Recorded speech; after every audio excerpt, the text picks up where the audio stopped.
আইএমএফের অনেক চাপ থাকা সত্ত্বেও বিদ্যুতের দাম বাড়ানো হয়নি বলে মন্তব্য করেছেন বিদ্যুৎ ও জ্বালানি উপদেষ্টা ফজলুল কবির খান।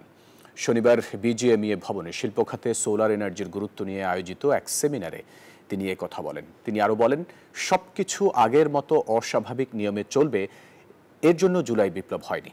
বর্তমানে দেশের বিদ্যুৎ খাতে সরকার ৪২,০০০ কোটি টাকা ভর্তুকি দিচ্ছে। তিনি জানান, জ্বালানি সংকট সমাধানে সবার আচরণগত পরিবর্তন আনতে হবে এবং বিদ্যুৎ ব্যবহারে নাগরিক সচেতনতা বাড়াতে হবে।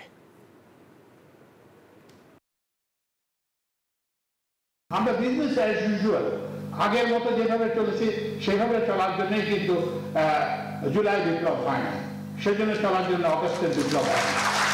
আমাদেরকে আমাদের আচরণগত পরিবর্তন করতে হবে, আমাদের রিস্ক নিয়ে নিতে হবে, আমাদের প্রতিষ্ঠানগুলোকে আরো দায়িত্ববোধ সম্পন্ন হতে হবে।